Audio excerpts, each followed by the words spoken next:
It was a quiet evening at the small diner, the kind of place where regulars came in for a warm meal and a friendly smile. James, a hard-working waiter, had been on his feet for hours, juggling orders and clearing tables. He was used to the routine, serving food, making small talk, and hoping for decent tips to help cover his bills. But tonight, something felt different. As James wiped down a table near the window, the bell above the door jingled softly. A woman stepped inside, holding the hands of two young children. Their clothes were worn, their faces a mix of exhaustion and hesitation. She scanned the room, her eyes filled with uncertainty, as if she wasn't sure whether she should stay or turn back. James noticed right away. He walked over with a warm smile. "Welcome in. Would you like a table?" he asked gently. The woman hesitated, then nodded. He led them to a booth in the corner, where the kids slid onto the seat eagerly. But as James handed her a menu, she barely glanced at it. Instead, she sighed and looked down, almost embarrassed. "Actually, I don't think we can order anything," she said softly. James felt a lump form in his throat. He had seen tough situations before, but something about this family hit him differently. The kids looked hungry, their little eyes darting toward the plates of food being served at nearby tables.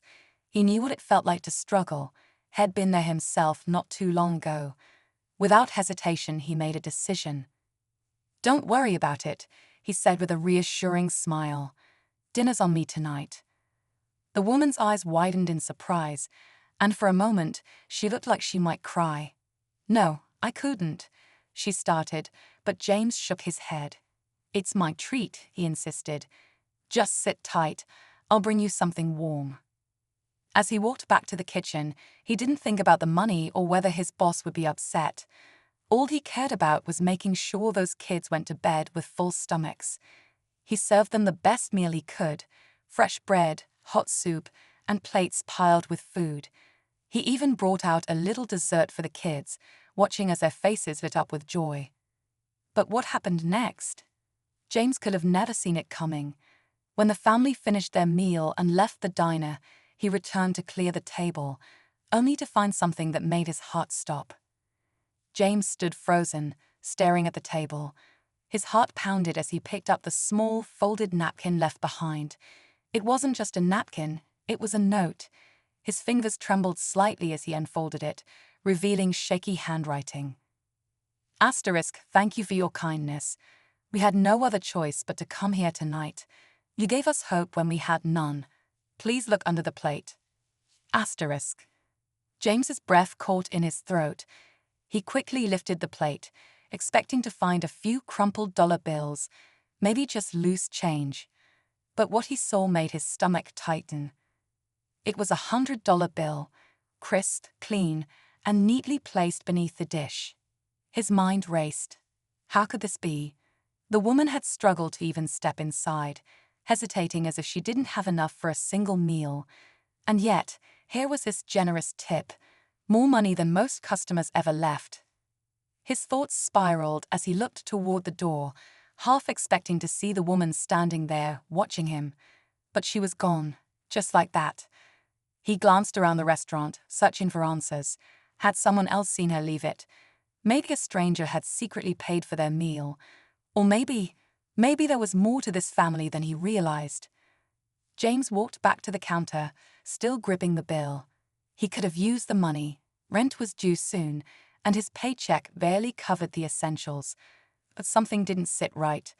The way the woman looked at him, the sadness in her eyes, the hesitation in her voice, it all made him wonder.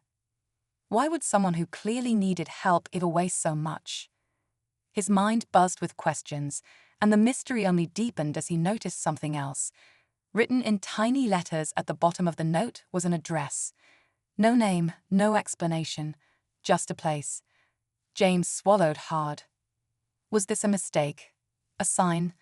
Or was this woman trying to tell him something without saying it out loud? One thing was clear. This night wasn't over, not even close. James sat at the counter, staring at the address on the note. His fingers traced over the worn paper as his thoughts swirled. Every part of him told him to leave it alone, to pocket the money, be grateful, and move on. But something about this didn't feel right. The woman's eyes had held a silent plea, one he hadn't understood in the moment. Now, with this note in his hands, he wondered if he had missed something important. Everything inside Daniel shifted. All these years, he had believed his father had abandoned them, leaving them to struggle while he disappeared. But that wasn't the truth. Samuel had been sending them money, supporting them from the shadows. But then, after his mother died, the payments stopped. And allowed her to tell him otherwise, Daniel had continued living with the lie that his father had simply walked away. He felt a lump rise in his throat. Had Samuel been out there all along? Homeless, alone suffering. And he, his own son, had walked past him for years, never even knowing. Worse, he had insulted him, humiliated him, treating him like nothing more than a failure. A groan from the hospital bed made Daniel snap back to the present. Samuel's eyes fluttered open, weak and unfocused. He turned his head slightly, his gaze landing on Daniel. For a moment, neither of them spoke. Then Samuel's lips parted, his voice barely a whisper. Daniel. Daniel swallowed hard. He had spent his entire life running from this moment. But now, faced with the truth, all he could do was whisper back, his voice raw with emotion. Dad. Tears filled Samuel's tired eyes.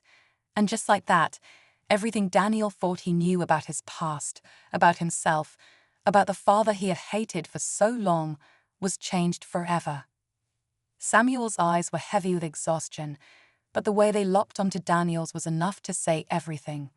1,000 unspoken words hung between them, years of resentment, misunderstanding, and lost time. Daniel felt his throat tighten. He had spent so long believing a version of the past that wasn't true, and now here was the man he had hated, weak and broken, yet looking at him with nothing but relief. I thought you were gone, Daniel whispered, his voice barely holding steady. Samuel's lips trembled as he exhaled. I never left. Not really. His voice was hoarse, strained, but filled with sincerity. I wanted to be there, I wanted to tell you. But after everything, I didn't think you'd want me to. Daniel clenched his jaw, emotions crashing over him like waves. He had built his entire life on the idea that he had no one, that his father had abandoned them. But the truth was so much more complicated. Samuel had lost everything, not just his career, but his family, his dignity, his very identity. And yet, he had tried. In his own quiet way, he had tried to make things right, even if it meant staying in the shadows. For the first time in years, Daniel didn't feel anger when he thought about his father. He felt something else, understanding. I should have looked for you, Daniel admitted, his voice thick with regret. Samuel gave a weak smile. And I should have fought harder to find you. His fingers twitched slightly, and Daniel hesitated before reaching out, gripping his father's hand. It was rough, weathered, but warm, a bridge between two lives that had spent too long apart. As the steady beep of the monitors filled the room, Daniel knew that no amount of money, power, or success could undo the past. But maybe, just maybe, it wasn't too late to start again. And for the first time in his life, he was ready to try. Everything okay, man? A co-worker asked as they passed by, snapping James out of his thoughts. Yeah, just thinking, James muttered, slipping the note into his apron pocket. The rest of the shift dragged on. Customers came and went, orders piled up, but James couldn't focus. His mind kept drifting back to the woman and her kids. Where had they gone? Why did she leave this for him? And most importantly, should he go to the address? By the time his shift ended, he had made up his mind. The night air was crisp as he stepped out of the diner, his breath visible in the cold. He pulled the note from his pocket again, reading the address under the dim streetlight. It wasn't far, just a few blocks away. He hesitated for a second, but curiosity, or maybe something deeper, pushed him forward. As he walked, the streets became quieter, the glow of the city fading behind him. The address led to an old apartment building, its brick walls worn with age. The lights inside flickered, casting long shadows on the sidewalk. James stopped in front of the entrance, suddenly aware of the weight in his chest. What was he even expecting? That she'd be waiting at the door, that he'd knock, and everything would suddenly make sense. Before he could talk himself out of it, he stepped forward and knocked. The sound echoed in the hallway. For a long moment, nothing happened. Then, footsteps. Slow, hesitant. The door creaked open just enough for a pair of tired eyes to peek through. The woman. She froze when she saw him, her breath catching in surprise. "You came," she whispered, but there was something in her voice, something that wasn't relief. It was fear. James felt a chill that had nothing to do with the cold night air. The way the woman looked at him, wide-eyed, hesitant, made his pulse quicken.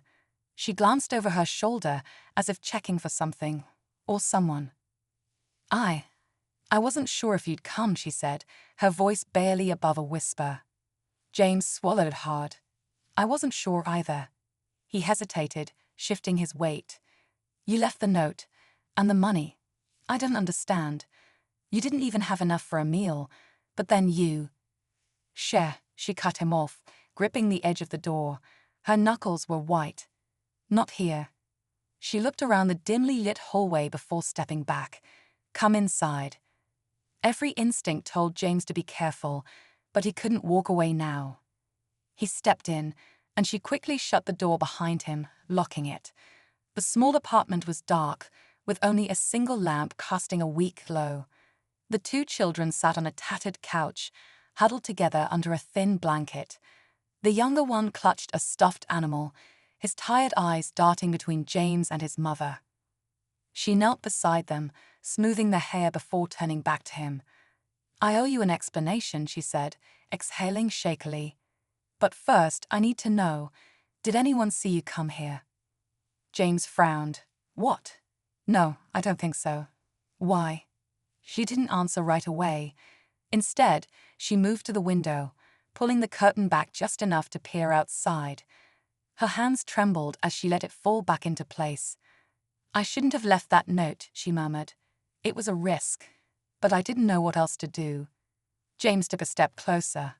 "A risk? What's going on?" His voice was steady, but his heart was racing now. He had walked into something much bigger than he expected. The woman turned to him, her eyes pleading. "I don't have much time, but you have to believe me when I say, we're in danger." James's stomach dropped. Danger? From who? A loud noise suddenly echoed from the hallway, a sharp, deliberate knock. The woman's face went pale. "They found us," she whispered. James's breath hitched as the knock echoed through the small apartment. It wasn't the kind of knock from a friendly neighbor or a late-night visitor.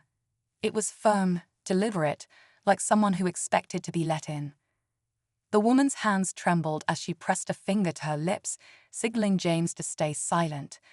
The two children clung to her, their tiny fingers gripping her sweater. Another knock, louder this time.